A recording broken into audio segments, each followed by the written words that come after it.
Si Jesus nagpakatao nga ubos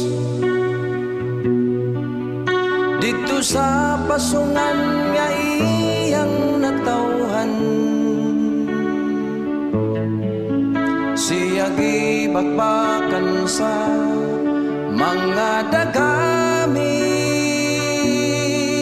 apan wala kini niya iksapayan. Iyang gibiyaan ng langit nga matahon, aron pagluwas kanimo kanako. Iyang gugma nga dili gud matupngan, dinhi gipadayag sa atong tanan.